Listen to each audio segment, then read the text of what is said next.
Petrol diesel ಕಡಿಮೆ ಬಳಕೆಗೆ ಮೋದಿ ಕರೆ ಕೊಟ್ಟಿರುವಂಥದ್ದು. ಪ್ರಧಾನಿ ಮೋದಿ ಈ ರೀತಿ ಕರೆ ನೀಡಿದ್ಯಾಕೆ ಗೊತ್ತಾ? ದೂರದೃಷ್ಟಿಯಿಂದ ಜನರಿಗೆ ಕರೆ ನೀಡಿದ್ರ ನಮೋ ಹಾಗಾದ್ರೆ.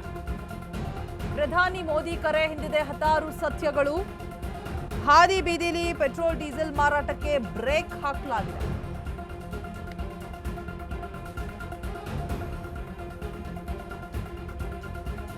ಯಾಕೆ ಈ ರೀತಿಯಾಗಿ ಕರೆಯನ್ನ ಕೊಟ್ಟಿದ್ದಾರೆ? ದೂರದೃಷ್ಟಿಯಿಂದ ಜನರಿಗೆ ಕರೆಯನ್ನ ನೀಡ್ತಾ ಇದ್ದಾರಾ? ಪ್ರಧಾನಿ ಮೋದಿ ಕರೆ ಹಿಂದಿದೆ ಹತ್ತಾರು ಸತ್ಯಗಳು. ಗ್ರಾಹಕರ ಹಿತದೃಷ್ಟಿ ಸುರಕ್ಷತೆಯ ಕಾರಣಕ್ಕೆ ಈ ರೀತಿಯಾದಂತಹ ಕ್ರಮವನ್ನ ತೆಗೆದುಕೊಳ್ಳಲಾಗಿದೆ.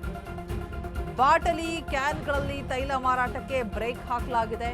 ಕೇಂದ್ರ ನಿಯಮ ಉಲ್ಲಂಘಿಸಿದ್ರೆ ಬಂಕ್ ವಿರುದ್ಧ ಕ್ರಮವನ್ನ ತೆಗೆದುಕೊಳ್ಳಲಾಗುತ್ತಂತೆ.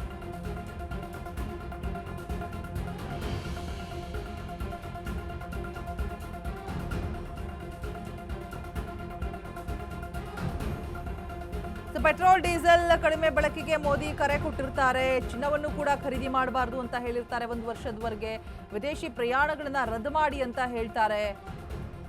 ಸಾರ್ವಜನಿಕ ಸಾರಿಗೆಗಳನ್ನ ಬಳಕೆ ಮಾಡ್ಕೊಳ್ಬೇಕು ಅಂತ ಹೇಳ್ತಾರೆ.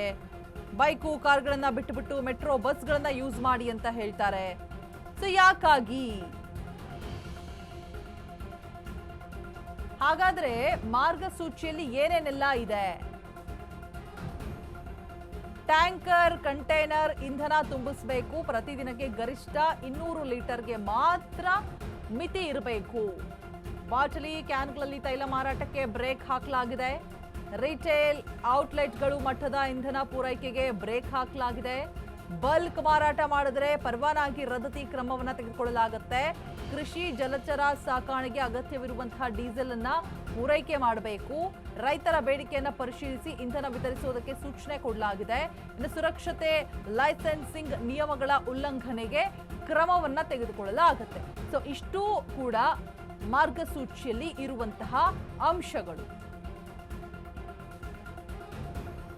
ದೂರದೃಷ್ಟಿಯಿಂದ ಜನರಿಗೆ ಕರೆ ನೀಡಿದ್ರ ನಮೋ ಹಾಗಾದ್ರೆ.